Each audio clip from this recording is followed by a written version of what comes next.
Joining us right now is their head coach, Spencer Carbery. He's presented by the Centers for Advanced Orthopedics. More locations, more advanced care centered around one thing. You visit CFAortho.com. Coach, you get your run in this morning?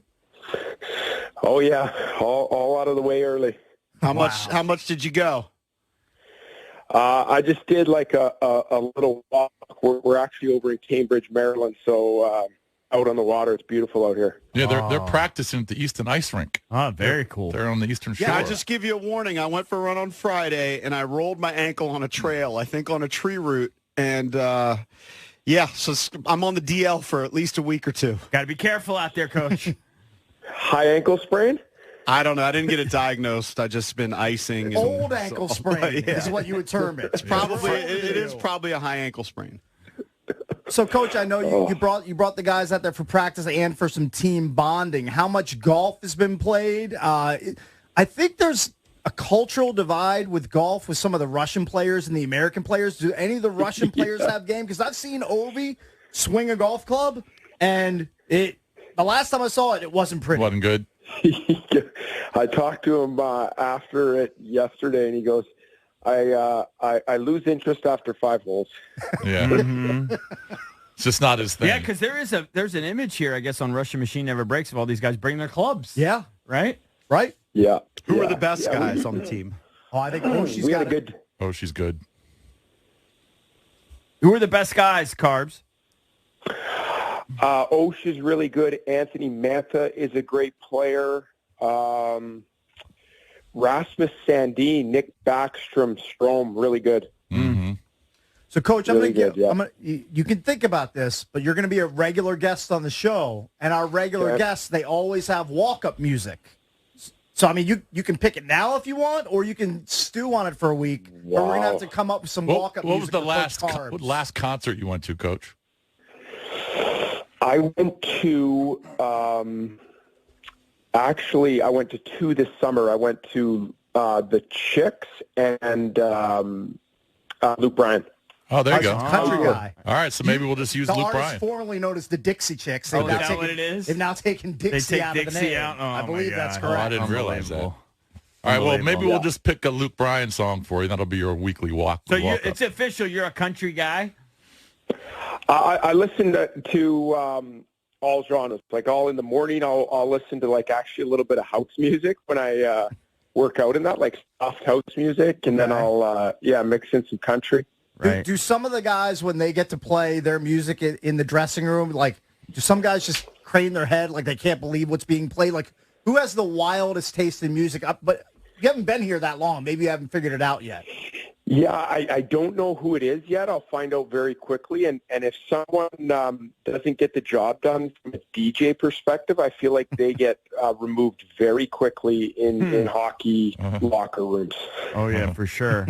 All right, so Cakes, have they made all of their roster deals? Are they done with that? I mean, we can ask Coach Cars. With all your cut downs? I think by 9 a.m. it has to be finalized today. Is that correct?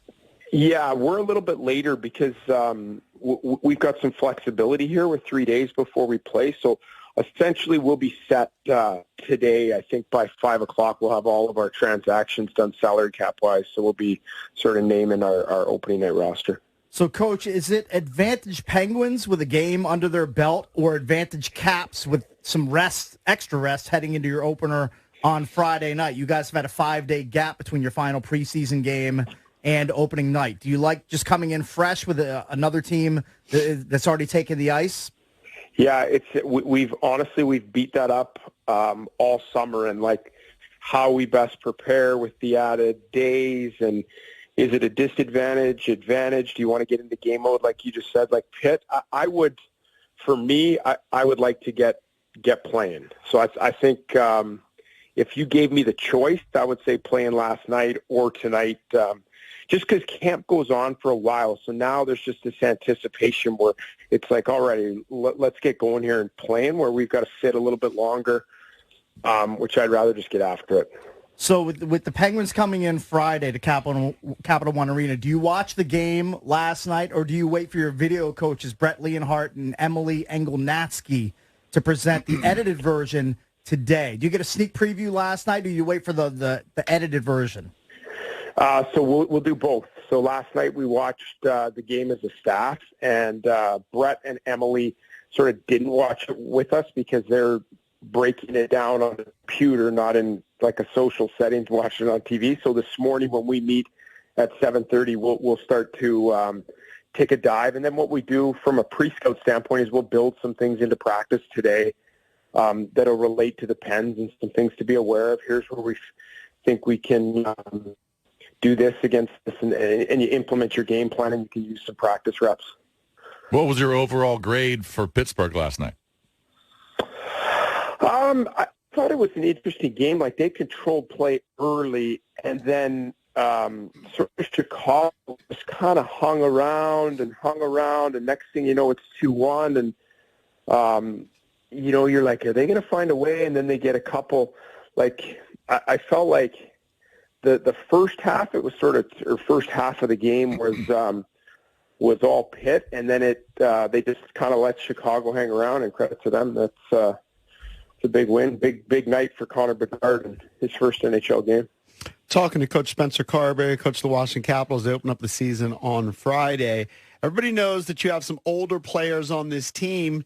Tell the fans if they're as fast as they've ever been, if they're slowing down. What are your impressions of some of the vets like Ovi and Oshie and Backy? They've been fantastic through camp, and even going into the games and watching their game. And we've made some adjustments to some of the things that we do structurally, and they've picked it up and haven't missed a beat. And the speed and the skating and that stuff, that hasn't been an issue for our group at all. And I understand where they're at in their careers and age and all that stuff, but from a game plan standpoint, it's been seamless. It's been really, really good camp. Now we got to translate that to the regular season, but it's a good camp, and those guys have been leading the way. And you guys have started, at least in practice, with a line of Ovi, Backy, and Oshie. That's a combined age of 109. Yeah. The way that I look at it, especially early on in the year, is you've got three really experienced players that you can deploy, and they've played a lot of minutes together, so they're chemistry-wise, you're not sitting there for a few weeks. You need 5-10 games for them to get into a rhythm. They know what each other expect. They know knows where he needs to go when Backy gets the puck in the left corner. Like, all of those little things where sometimes it takes a little bit of time chemistry-wise, is they shouldn't have any issues. So it's a line that we can rely on early in the year to give us some continuity. Coach, Matthew Phillips is a great story. He's listed at 5'8", 160 on the Caps website. Now, I've also seen reports listing him at 5'7", 140 pounds. According to a lot of reports online, he's the lightest skater in NHL history. Now, he's had very limited experience with Calgary. I believe he's appeared in 3 games, but he made the final squad. Looks like he'll be on the third line with Milano and Strome. That's an awesome story. Yeah, it is. He had a tremendous camp. Came in, and we knew, like, he's done really well in the American Hockey League. Played for our assistant coach, Mitch Love, in Calgary's farm team, and has had some really, really good years. And he came in, and I give him a ton of credit, earned every inch of his opportunity through practices and the preseason games. And it is a great story. Another one, too, that see to it is Lucas Johansson, who's been in the organization. This is his 7th organization. It's the first time he's made the opening night roster. So you look at I just have a ton of time for that. The Matt Phillips of the world, Lucas Johansson, who even when things don't look bright in terms of, like, getting an opportunity and waiting and having to grind and ride buses and be in the minors, to not lose sight of it and keep trying to get a little bit better. Like, those are 2 really, really cool stories of there. Coach, you mentioned one of your assistant coaches, Mitch Love. He's part of your staff here in D.C. I saw a pic of him at a golf outing, I guess earlier in the summer. He has a massive skull tattoo on one of his legs. And as soon as I saw that, I was like, that's a tough dude that you don't want to mess with. I looked him up on Wiki. He averaged nearly 3.5 penalty minutes a game over his entire career in the Western Hockey League. Like, that dude is a badass. Oh yeah, if you ever get 5 minutes, do a deep dive in some of his scraps. He was a tough player and played a physical brand of game and grinded in the minors. It's funny you bring him up. So last night, our video coach Brett Leonhardt, he was doing some hunting early in the summer, hunting online because he saw Mitch played an exhibition game for the Colorado Avalanche, and he fought. Gosh, I can't remember. Maybe it was Steve Ott or something like that. You can watch the film. It's great scrap. And he tracked this jersey down, this Colorado Avalanche, Mitch Love, 46, and he presented it to him last night. And Mitch was, he couldn't believe it. He's like, how did you get this? His actual game-worn jersey. So the jersey he fought Steve Ott in, Brett tracked it down for him, so he presented him last night. It was good. Cakes, you probably like him too because he's team bald. Team bald. Yeah, absolutely. Another guy, team bald. Yeah. We're big on those guys here. At least I am. Oh, yeah. Hey, another just stud on your coaching staff, Kirk Muller. That dude played like 20 seasons in the NHL, scored nearly 1,000 points. That's got to be great experience especially for some of the younger guys on the team. Yeah, and me too. He's been, like, obviously the playing career speaks for itself, won a Stanley Cup with Montreal, and then also from a coaching standpoint, has been a head coach in the NHL in Carolina, has been around the league, like knows the players. So it's a real luxury for me to have someone that sat in my chair and knows what to expect and can see things on coming, like that are coming on the horizon for us from a team, from a player, from a preparation standpoint. It's his experience will help us a lot as a staff and our players. All right, Coach, best of luck. The season kicks off Friday. We'll be talking to you every Wednesday. Look forward to it. Good luck. Have fun down there at Eastern Shore, bud. Okay, sounds good. Thanks, guys. Yep.